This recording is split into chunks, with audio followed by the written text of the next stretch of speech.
I'm standing in front of the Bayshore Hotel historical marker, located just feet from the Buckrow Beach Fishing Pier, now the James Wilson Memorial Fishing Pier. When you get a chance, stop by and see a piece of Hampton's history. Hey, you guys over there, y'all going to Hampton History Museum? Can I get a lift? Hey, you cats, speaking of history, after you visited the Bayshore historical marker, you should come downtown to see this mural, another dedication to Bayshore, featuring the legendary Chuck Guitar Chavez and many of his fellow entertainers.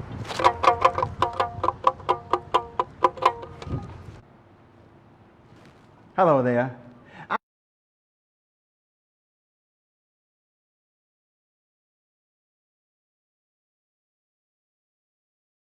I'm at the Hampton History Museum, located at 120 Old Hampton Lane in beautiful downtown Hampton. About to attend the Bayshore Beach Experience. I'll see you inside. Hey, will somebody help me get down from here? Anybody? Hello? Anyone? Oh, have mercy, I can't get down.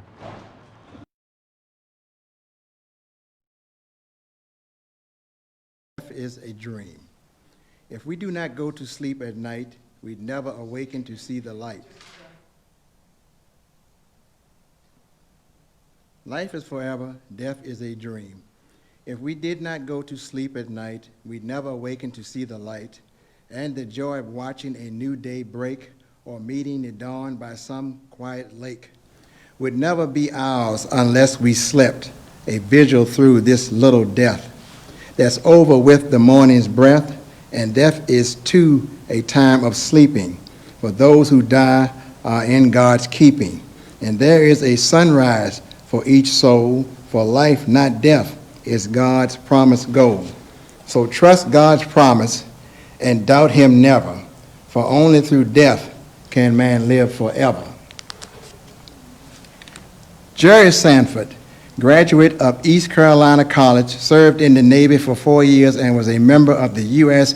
Amphibious Force in Little Creek, Norfolk, Virginia, and later received an honorable discharge. He began his broadcast career as an announcer at WVEC Radio and later becoming the much-beloved Bungles the Clown, hosting a live afternoon show, and was also the host of Shock Theater on Friday evenings and had many other accomplishments. Dr. Eva L. Evans was a pioneering educator and the first black woman deputy superintendent of Lansing Public Schools. Dr. Evans developed several initiatives, a local schools of choice program, creating avenues for minority students to attend Michigan State University and Lansing Community College. The way power and people are divided in the United States, does the United States really mean what it says it is? Every generation, it seems, we have to test that. America still has not learned from its own history. Katherine Johnson, black American mathematician whose calculations of orbital mechanics, calculating trajectories, launch windows, and emergency return paths as a NASA employee were critical to the success of the first and subsequent U.S. crewed space flights. You tell me when and where you want to come down, and I will tell you where and when and how to launch it. Dr. Murray T. Christian, or Dr. C., Professor Emeritus at Hampton University, former Dean of Hampton School of Education, appointed to the Board of Trustees at Cornell University. The first black American woman to serve on the Hampton City School Board, Dr. Christian was elected to the Virginia House of Delegates, becoming the first black American woman since Reconstruction to represent the state of Virginia's 92nd District. A life member of the Hampton Alumni Chapter of Delta Sigma Theta Sorority, Inc., holder of numerous degrees and recipient of numerous awards for her community and humanitarian service.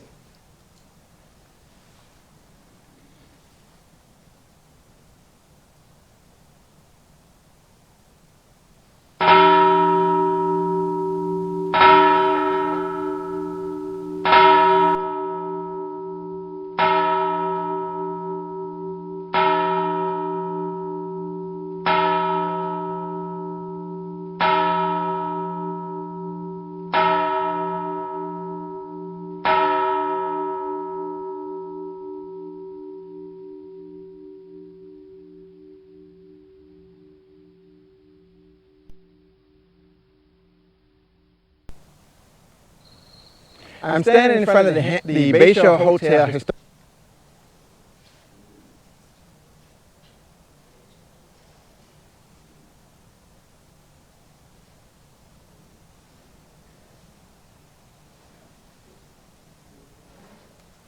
We will now have the invocation to be given by Mrs. Donzella Maupin, manager of the Hampton University Museum Archives.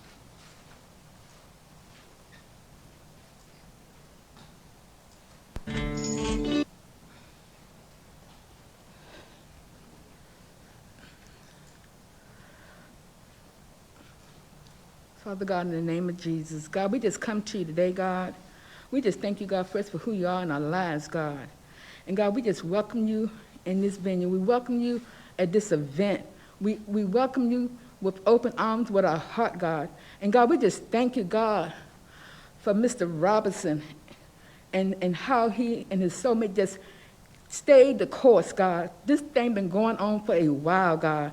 And God, no matter what, he never gave up. So God, we just welcome you in here, God. When we look around, God, we see your handiwork, God. We see your hand and everything that's laid here in this room on today, God. And God, we just thank you, God. We just ask, God, that you just continue, God, to keep him, God, to keep both of them, God. Because, God, this is something that's needed, God. This was dug up from the roots, God, from the beginning of Bayshore Beach, God. It was dug up through his hands and his tenacity, God, who he's never gave up. He never stopped, no matter what. Even today, during a pandemic, during the coronavirus, God, we are standing here today still celebrating the Bayshore experience, God. So we ask, God, on today, this evening, that your way will be done because we welcome you in here, God. In Jesus' name, amen.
Welcome back to the Bayshore Beach Experience.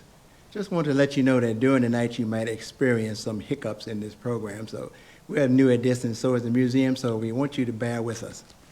In the meantime, let's get back to the history of Bayshore from 1898 to 1918.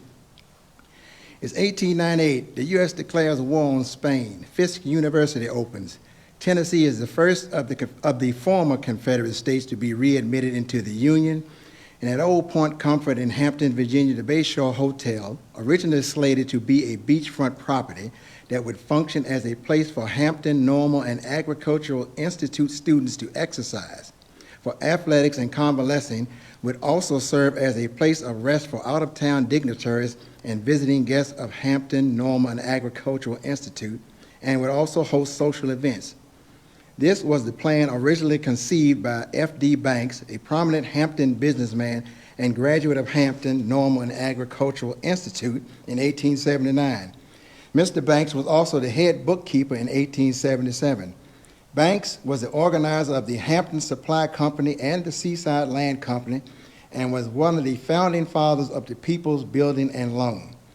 It was during a Sunday school class picnic to the Chesapeake Bay that the idea of a beach for black people blossomed in Banks' mind. For during this period, the beach, in fact, many beaches at the time were segregated. Jim Crow was the law of the land, and places where blacks were allowed to swim were far and few between. Calling to action his fellow Hampton Normal and Agricultural Institute colleagues, men like Dr. Mouton, Dr. Dickerson, Dr. Jefferson, and Dr. Atkinson, just to name a few, they partnered with local Hamptonian residents and businessmen like John Mallory Phillips. These enterprising and educated black professionals pooled their capital together, totaling $15,000, and divided it into $10 shares, forming the Bayshore Hotel Company, and proceeded to purchase 1.5 acres of beachfront property adjacent to Buckrow Beach from a gentleman of questionable character. And when we say questionable character, he was very questionable. In fact, he was quite racist, and we're not going to actually get into what he actually said to these gentlemen because it's not necessary at the time.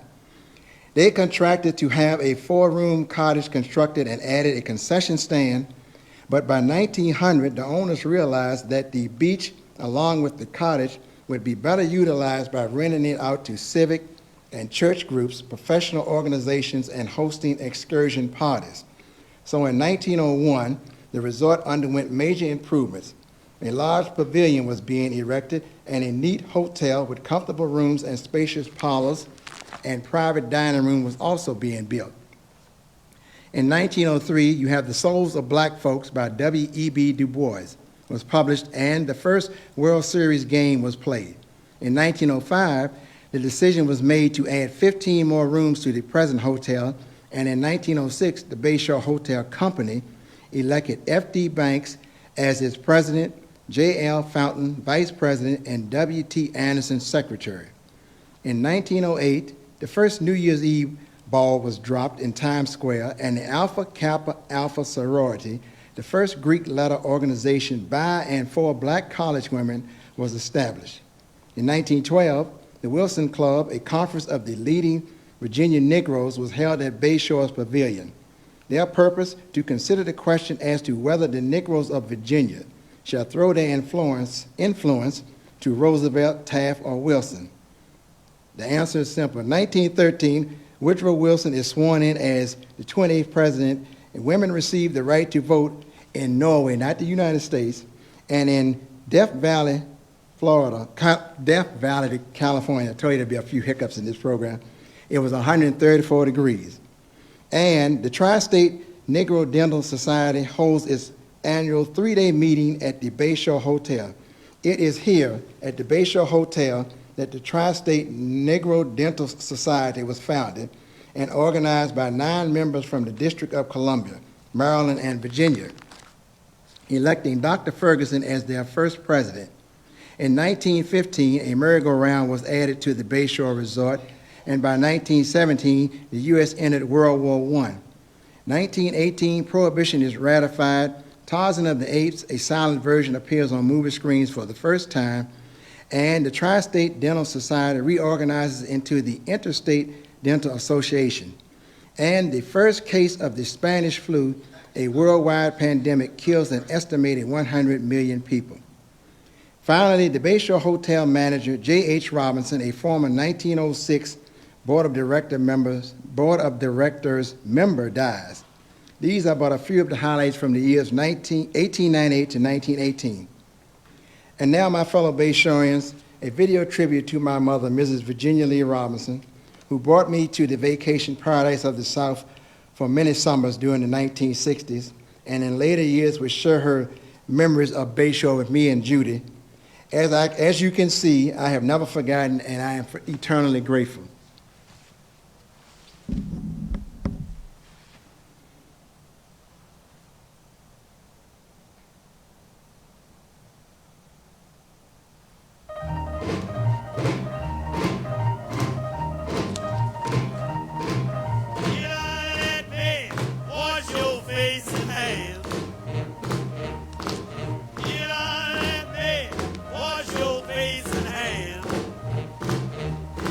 Well,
Okay, once again, we're back. And just like to let you know again, we might have a few hiccups here tonight, just like riding a bicycle and falling off. And I'd rather not even tell you how many times I fell off my bicycle. But anyway, getting back to the program, we're going to unveil 2 portraits that we're adding to the Bayshore at Buckrow Beach Hall of Fame.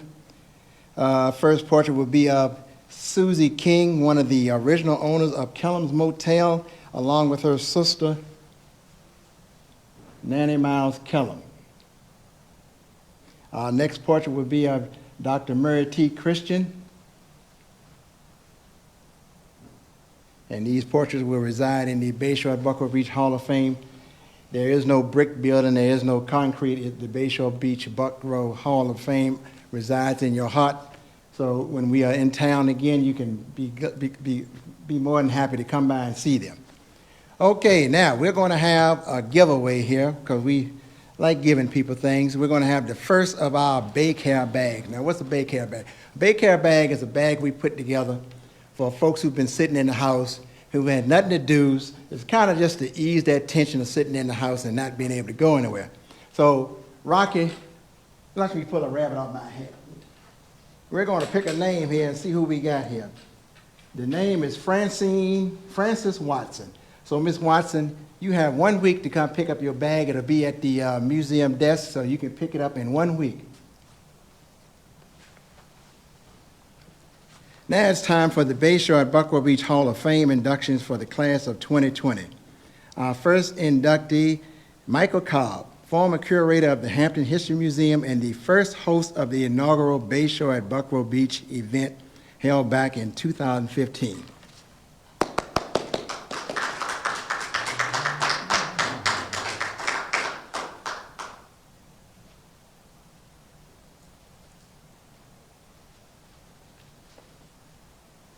It's good to be here tonight at the Hampton History Museum. Reginald, thank you so much. Well, I'll tell you what, Christine Darden, I remember interviewing you here several times, and it was always a good occasion. It's good to see you again as well. Seamus, good to see you too, and Miss Martha, we had great times at HU in the archives, didn't we? And you don't change a bit, by the way. Good to see you all tonight. I got to tell you, I was a curator here for a long time, and one of the things I learned is that the neighborhoods here and the people here really care about their history, and that was a good thing about it. And one of the neighborhoods I worked with was Aberdeen, and those folks from the grassroots loved their community, and they did their history for the right reasons. And I have to say that Bayshore, Buckrow Beach Association and the people who remember those beaches are the same way, are the very same way. And I remember Chuck Guitar Shavis here talking about his stories of playing there and of people that have remembered going to that beach and their memories, and they come back and there's a certain passion about it. And the anthropologist Joseph Campbell said, this is a fellow who studied myths. He said, if you follow your passion, you always will be happy. And people like Reginald and Miss Darden and many others have done that. And when you do that, you cannot go wrong. And it's so nice to be here with you tonight. And thank you all once again.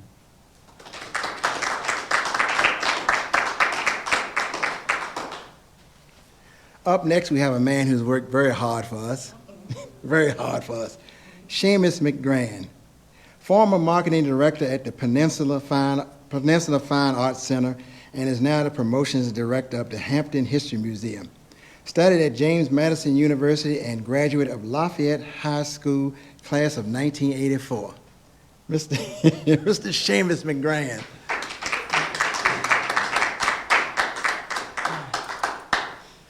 Well, thank you, Reginald. Actually, I graduated from high school in 1980, which is kind of history in itself. But I want to thank you very much for this, Reginald. It's always a pleasure to work with you and Judy. It's hard to believe that it's been 6 years now that this has been going on.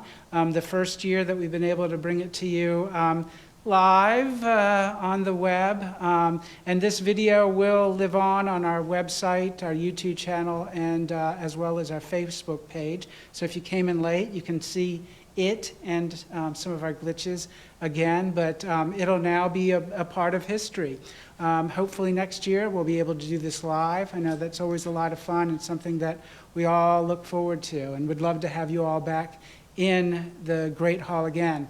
But the love and passion that Reginald and Judy show for Bayshore is really infectious, and I really appreciate and love the way they're keeping the memories alive and bringing that history to more people. And it's something that whatever small part we at the Hampton History Museum can play in helping their efforts and their mission to really make this place live on and grow in the hearts and minds of people near and far. It's something that, again, I look forward to doing, and thank you very much. It's nice to have a plaque. So thank you again.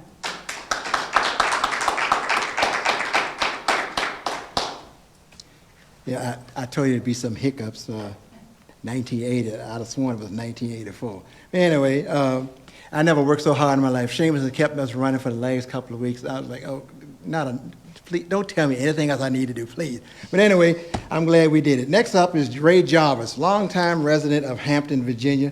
Went to Phoenix High School and studied at Norfolk State University, and is retired from the Pomoco Nissan dealership, and was part of a featured story concerning the Bayshore Resorts carousel. Mr. Jarvis was unable to be with us tonight, but his plaque will be at the front desk when he's ready to pick it up. William Terrell, our next inductee, is another longtime Hampton resident and a visual fixture at Bayshore for many years, operating a most unusual concession stand. For it was not food, it was not photos, nor was it souvenirs. It was a game of chance, and he did not work alone. He had a partner. And lucky for him, this partner did not require half the proceeds. No, just an occasional piece of fruit, a peanut butter, or a piece of cheese. But there was one overriding condition that this partner had, and that was no cats allowed. The Rat Man is a legend and institution and belongs in the Bayshore at Buckrow Beach Hall of Fame. Once again, he is not able to be here with us tonight. We tried contacting his family, but we were unable to get with them. So his plaque will be here. If anyone can get in touch with them, we'd appreciate it, and they can pick his plaque up at the front desk. Mr. Jack Jones, a man of many hats at the Bayshore Resort. Mr. Jones was the eyes, the ears, and the legs of Mr. Charles H. Williams. Along with his wife, Mrs. Zenobia Jones, they practically ran the Bayshore Hotel, and they were more or less the true helpers for Mr. Williams. And by the way, as you know, Mr. Williams was the president of the new Bayshore Hotel Corporation. And here to accept the plaque for Mr. Jack Jones is his son and future speaker, Mr. Charles H. Jones, M.S.E.D.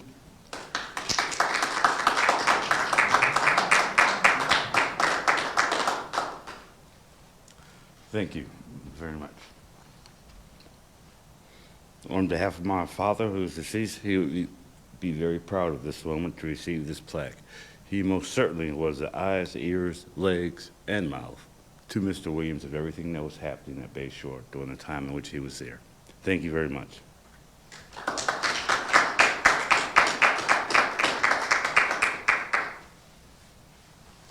All right, it's time to present another Bay Care bag for someone who's sitting at home with nothing to do.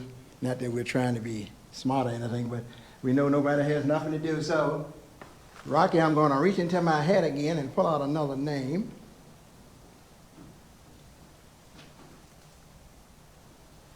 Miss Annabelle Vaccaro. Miss Vaccaro, you can pick up your bag at the museum desk. Whenever you get a chance, you have 1 week.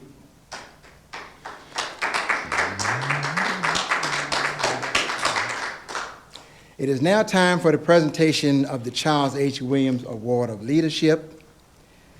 And to present the Award of Leadership, I would like to introduce Mr. Charles H. Jones, M.S.E.D., the nephew of Charles H. Williams. Okay. Good evening, Bayshoreans. Thank you very much, Mr. Robinson, for inviting me again to this evening's event. Thanks for keeping Bayshore Memories alive, everyone. My name is Charles Hostin Jones. If Charles Hostin Williams, my Uncle Charlie, were here, he would be honored, as I am, to present the 4th Annual Charles Hostin Williams Leadership Award to this year's recipient. This intelligent, remarkable lady is a true pioneer that has been on the forefront of many social issues, such as civil rights, social justice, and gender equality in the workplace, just to name a few. Also, her education led her into articulating and proving that she could do the same engineering job that only white men were doing at NASA by working hard, crunching numbers, being a human computer, and proving her intelligence led her to become the first black female engineer at NASA. She also became the first black woman to be promoted into the senior executive service and became the technical leader of NASA's Sonic Boom Group. What an awesome female pioneer. It is my pleasure to present the 4th Annual Charles Hostin Williams Leadership Award to Dr. Christine Mann Darden, aerospace engineer and mathematician.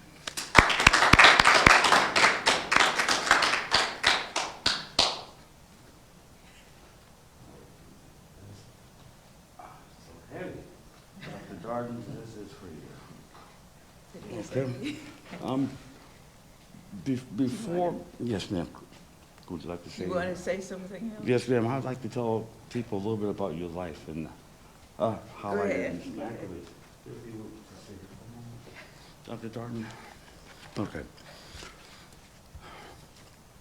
These are some of the highlights and accomplishments of Dr. Darden over the past 78 years. Dr. Christine Mann Darden was born on September 10th, 1942. September the 10th, she just turned 78 years old. Dr. Darden. Okay. She was born in Monroe, North Carolina. At a very early age, her parents saw potential and encouraged her and 4 other siblings to pursue their dreams to get a quality education. Dr. Darden became interested in taking things apart, like her bicycle, and putting them back together again. On most weekends, Dr. Darden could be found helping her father work on his car. Dr. Darden, at a young age, liked knowing how things worked. Her mind was very inquisitive. During her final 2 years in high school, she attended Allen High School, which was a Methodist boarding school for all girls in Asheville, North Carolina. While taking geometry class, she discovered her interest in math and physical sciences. In 1958, she graduated as valedictorian and received a scholarship to attend Hampton Institute. While at Hampton Institute, she was involved in the civil rights movement, and in 1962, she earned her bachelor's degree in mathematics and a teaching certificate. She went on to earn her master's of science degree in applied mathematics from Virginia State College in 1967. Also that year, she was recruited to work for NASA's Langley Research Center. She went on to earn her Doctor of Science degree in mechanical engineering with a specialty in fluid mechanics from George Washington University in 1983. From 62 to 63, Dr. Darden was a math teacher at Russell High School in Lawrence, Virginia. From 64 to 65, she continued teaching at Norcom High School in Portsmouth, Virginia. In 1967, after completing her Master of Science degree program, she became a human computer who wrote complex computer programs and crunched numbers at Langley Research Center, where she would work for the next 40 years. In 1973, she was promoted to the position of aerospace engineer. Her first assignment was to write a complex computer program for Sonic Boom. In 1989, she became the technical leader of NASA's Sonic Boom Group of the Vehicle Integration Branch of the High-Speed Research Program. She was responsible for developing the Sonic Boom Minimization Research Program internally at NASA. She also led an advisory team of industrial manufacturers and academic institutions. In 1994, Dr. Darden became Deputy Program Manager of the TU-144 Experiments Program, which is part of NASA's High-Speed Research Program. In 1999, she was appointed the Director of the Program Management Office of the Aerospace Performance Center at Langley. She was responsible for lending research in air traffic management and other aeronautical programs managed at other NASA centers across the U.S. Furthermore, Dr. Darden served as technical consultant on many other government and private projects. She has authored more than 50 publications in the field of high-lift wing design and supersonic flow, flap design, sonic boom prediction, and sonic boom minimization on the environment. Dr. Darden also has received many accolades and awards throughout her career. In 1985, she received the Dr. Weathers Technical Achievement Award from the National Technical Association. In 1994, she was awarded the Senior Executive Career Development Fellowship from Simmons College. Between 1973 and 2003, NASA recognized Dr. Darden with a Certificate of Outstanding Performance 10 times. Also, she received medals for equal opportunity and achievement in leading the Sonic Boom program. In 1987, she was awarded the Candace Award for Science and Technology. 1988, Black Engineer of the Year. Author Magali Shatterly penned the book Hidden Figures, which became a movie. This book was penned in 2016. This book closely followed the work that was being done at NASA by little-known black women. Their jobs were very instrumental at NASA. This book became a New York Times bestseller and a movie that was nominated for 3 Oscars, and it won several other awards. The lives of Katherine Johnson, Dorothy Vaughan, Mary Jackson, and Christine Darden were highlighted in the movie. They were termed human computers, which was a job description at NASA during the time of the space race. These mathematicians follow fixed rules to check results with no authority to deviate in any detail. They overcame work and gender discrimination in the workplace, and this was pointed out also in the movie. Finally, on November 8, 2019, Dr. Darden and her black female colleagues at NASA were awarded the Congressional Gold Medal. This medal was to honor all the women who contributed to the success of NASA during the space race. Once again, let's give a standing ovation for outstanding leadership. The 4th annual Charles Foster Williams Leadership Awards presented to Dr. Christine Mann Darden.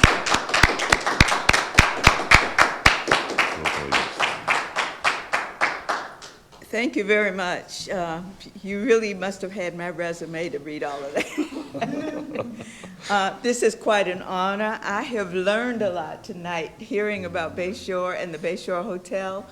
As I was sitting here, I don't know if I ever saw the hotel because I wasn't from here and everything. Yes. I do remember going out there once while I was at Hampton Institute. But I guess after that, I don't know if the hotel was still there or not when I used to take my kids down there. I don't know.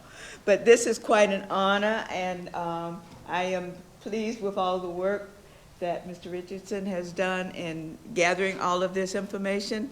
I became the historian in my family because my parents moved to North Carolina. I was the only one born there. Everybody else was born in Florida, in Alabama, and Georgia. And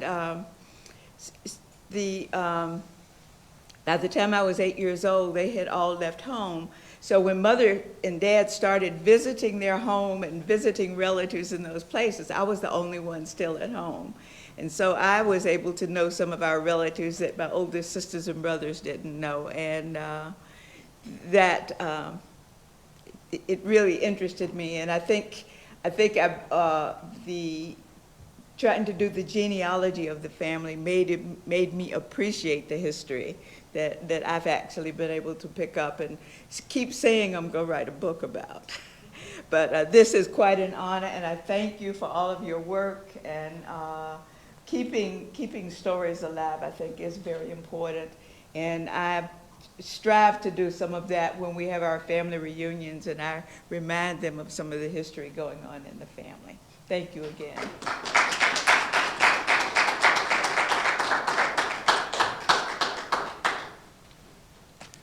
All right, my fellow Bayshoreans, we're having another one of those little hiccups there, but we're going to continue on. I hope the camera can follow me, but I'd like to show you a couple of things that we do display when we're here. Here we have the Bayshore Buckrow Beach Hall of Fame, Bayshore Buckrow Beach Portrait Gallery. We have my mother, Mrs. Virginia Robinson, here. We had the artist do a rendition of her in the middle with the Lombard Street where we would start our voyage and end up at the Bayshore Hotel. We also have here John Mallory Phillips with one of his skiffs. Over here we have Dr. Turner, an official at Hampton University. He was also vice president of the Bayshore Hotel Company. We have Mr. Charles H. Williams in front of the Bayshore Hotel. We have a rendition of what we believe the Bayshore Hotel looked like in 1898 when it was just a four-room cottage. And we also have the one and only legendary Chuck Guitar Chavis. For many of you that don't know, Mr. Chavis was he played the lead riff in Johnny B. Good. It was not Chuck Berry, it was Chuck Chavis. And we also have Mr. Samuel Scott, the last surviving full-time lifeguard to have served at Bayshore. A nice man he is. Over here, I don't know if the camera can follow us, but we have here some tributes to Hampton University when it was Hampton Normal and Agricultural Institute. In fact, we were fortunate to buy a book by Mr. Charles H. Williams on the sidelights on the Negro soldiers. I believe it was written in 1923, if I'm correct, Mr. Jones? Yes. Okay. We were fortunate we had 3 ski balls here from the Bayshore Resort. Many of you probably won some kind of prize at the Bayshore Resort when you threw one of those up there. We have a game wheel from the Bayshore basement. It was rescued by a gentleman just before they tore the hotel down, and we were fortunate for that. Over here we have, again, Mr. Chavis's, the last outfit he wore, even though Mr. Chavis is still with us, we're glad he's still with us. This is the last outfit Mr. Chavis wore during your Hampton Bay days that he performed in. Oh yes, and we have Mr. Chavis's guitar. In fact, we're lucky. We have 2 Mr. Chavis's guitars. We have one signed, and we have this one here that he actually played on your Hampton Bay days. We have the video, but we weren't able to play it. Here we have a replica model of John Mallory Phillips' skiff that he used to harvest oysters and clams from the Hampton River. As you can see, we have photographs. We have a 1914 Bayshore Hotel Company stock certificate, along with a 1948 New Bayshore Company stock certificate. We were fortunate to get this item from a good friend of ours, the eminent professor of buckerology, Martha Morris. This is a door knocker from the Bayshore Hotel.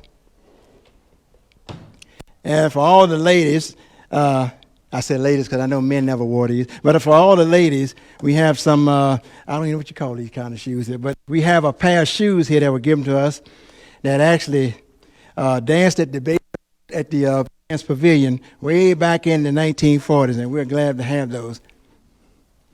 We have a Bayshore grand opening poster from 1970, and we have hundreds of photographs. We have these banners of the new Bayshore experience. We have a picture of the Bayshore Hotel. In fact, I'll tell you a story about the hotel. When we used to come here in the 60s, my mother was, come in the room and say, "You want to go to the beach?" And I said, "Sure." I'd be so happy. I just couldn't sleep for days knowing we were going to the beach. And I would always word in the deaf on the way down, "Are we there yet? Are we there yet?" And I'd say, "No." She said no, so okay, fine. So once we get there, you could almost tell when you got there because you could smell the seafood, you could smell the ocean, and you just knew you were there. You would see that great big green hotel, like, yippee, we're here, wonderful, I'm so glad. Here we have Dr. Fairfax and Lieutenant Governor Justin Fairfax and his wife, whose names escapes me right now, and I apologize for that. And we have Mr. and Mrs. Scott. And by the way, the Lieutenant Governor is running for governor, and we hope that you will give him your vote. We have here a great lady, the late Dr. Mary T. Christian, who won the Charles H. Williams Award in 2017. And we have a couple other things. I know this is not how a program normally goes, but we're kind of stretching it here. Once again, bear with us. We're new at this. Okay. So finally, we have two more things, and I'll get out of the way. We have here a surviving ride from Bayshore. This is the last, as far as we know, fire engine ride from Bayshore, made by Pinto Brothers. And we also have here, we were fortunate to get this, courtesy through our good friend Martha Morris. This is a merry-go-round horse from Bayshore. It's the last one as far as we know. So we are very happy to have that, and we are very thankful to all her help. Now, getting back to our program, folks.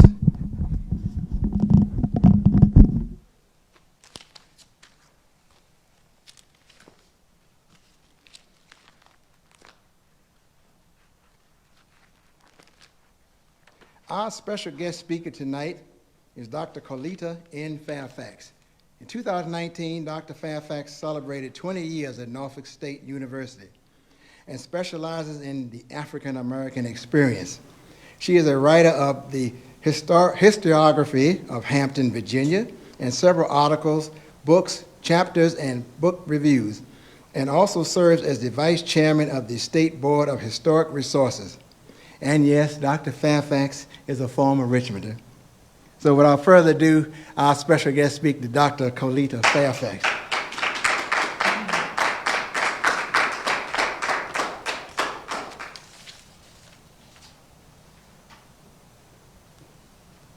Good evening, and I'm so grateful to be here with each of you today, especially Dr. Christine Dard, who we all know is a fourth hidden figure, and of course she's my sorority sister. It's just so wonderful to see her. And I must evoke the memory of Dr. Mary T. Christian, my mentor, and she and I co-founded the Barrett Peak Heritage Foundation here in the city of Hampton. It's always so wonderful to be here also with my senior colleague, Mr. Mike Cobb, and congratulations on your recognition tonight, and with the wonderful staff here at the Hampton History Museum. I'm grateful to serve tonight. I consider service when I prepare to enrich the community in a way that I'm going to do for just a few moments. And I must really just thank so much the Robinsons for their stewardship over the Bayshore experience and for allowing us to every year engage in the remembrance of Bayshore. And I look to really support you all in greater ways in the years to come. But thank you so much. And of course, you know, I have to don my mask. So everyone always asks, what's Bayshore? You don't know about Bayshore? So very quickly, I just want to talk about the importance of Bayshore very quickly as I provide you with some factual data about Bayshore and why Bayshore continues to be important and relevant in the city of Hampton from 1898 to about 1975. So for 75 years, we really had a paradise that Black people created for Black people. And I really devoted a chapter of Bayshore in my book, Hampton, Virginia, which debuted in '05, because I was just so intrigued with not only the fact that there was a resort, but all of the effort and the ingenuity that was brought to bear to bring Bayshore forth. I should mention the following names: Hampton Institute bookkeeper Frank D. Banks, J.H. Evans, J.L. Fountain, Thomas Harmon, D.R. Lewis, the renowned educator Robert R. Morton, Alexander Gardner Jr., Richard R. Palmer, and the seafood magnate John Mallory Phillips, because they are the gentlemen who formed the Bayshore Hotel Corporation, purchased 6 acres of waterfront property in the fall of 1897, and Bayshore would open the following year. Famed Black entertainers such as Cab Calloway, Louis Armstrong, you all have heard these names before, Duke Ellington, Ella Fitzgerald, James Brown, and the legendary comedian Red Fox packed the dance hall helping to draw tourism with their crafts. Local talents such as the Five Keys, Chuck Guitar Chavez, who we honored last year, and Jack Curry and the Blazers also filled the dance hall. One of the important facts about Bayshore that I like to share with the viewing audience is that it had its own mailing address, which is evidence of its existence and autonomy. And it showed the name Bayshore as two different words, Bay and Shore. And my research into Bayshore also showed that in the digital archives that we have at Norfolk State University of the Norfolk Journal and Guide, I read so many articles and articles about Bayshore, and that it really wasn't only a beach resort. It was an institution. It was a business.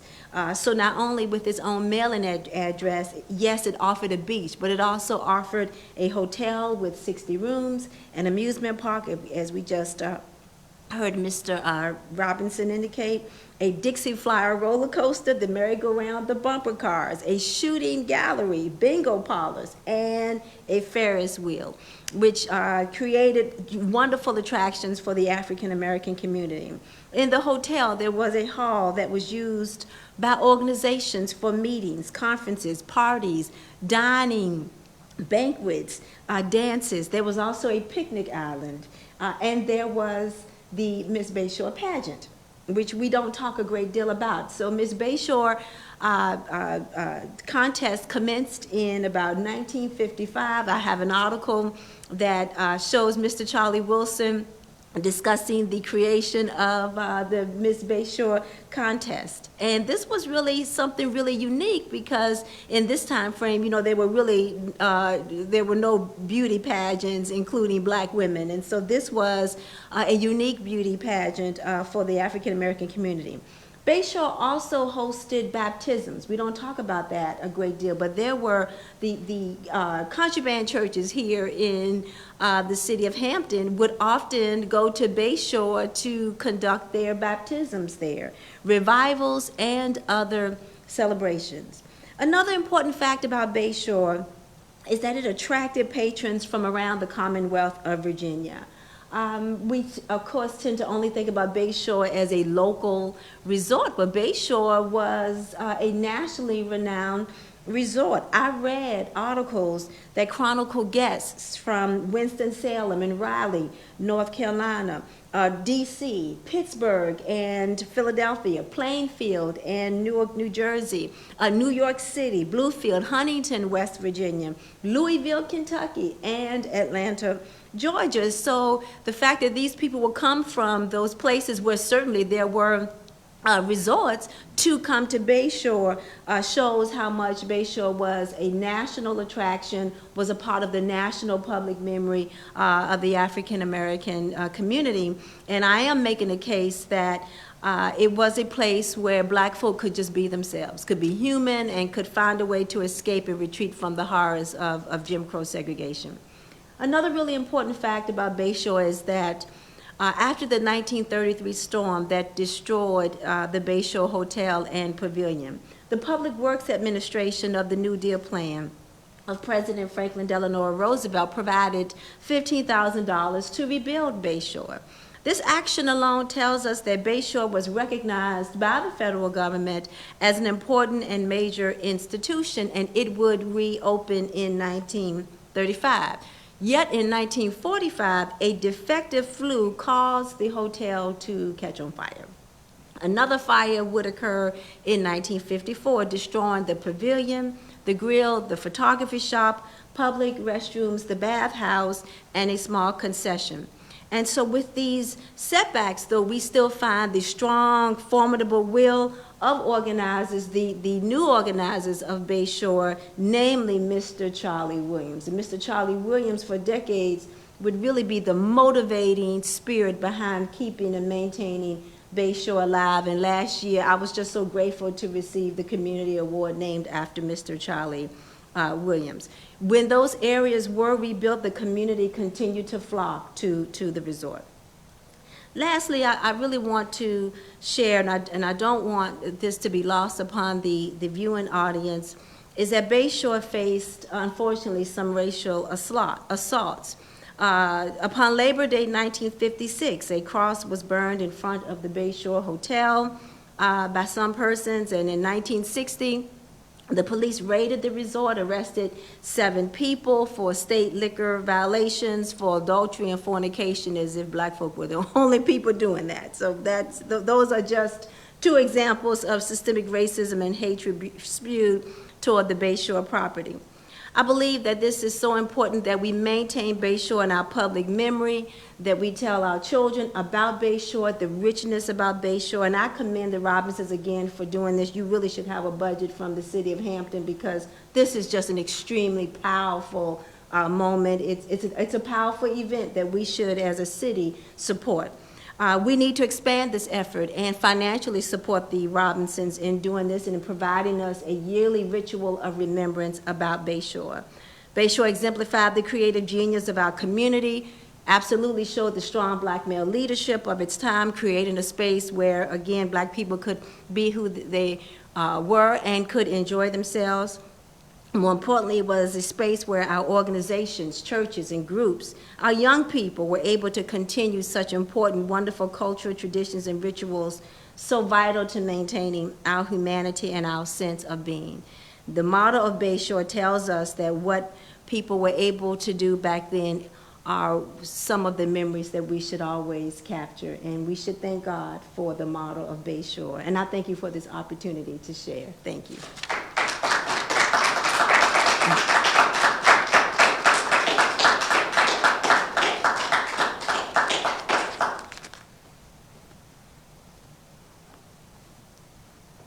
I just wanted to say that those people that possibly got raided at Bayshore, that were arrested, they were probably reindeers from Richmond, because unfortunately the reindeers did not know how to act when they got here.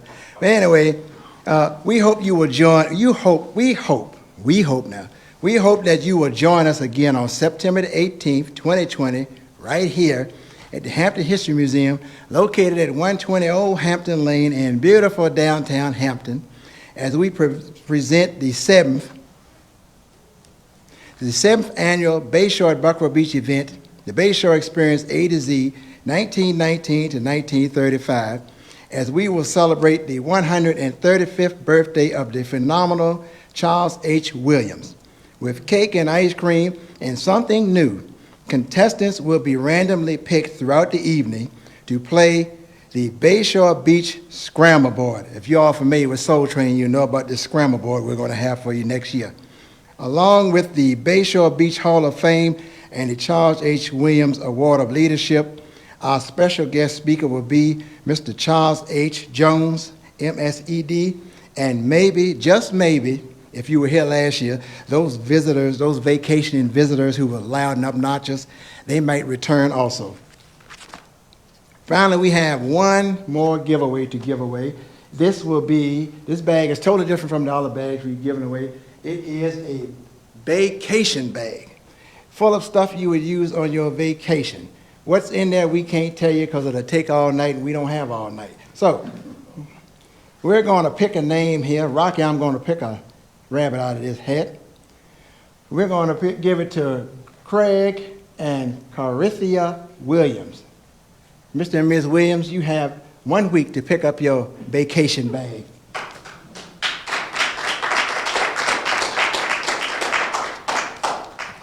Now I'm going to look to the right to our valued technician. If there's nothing else, that's it for tonight, folks.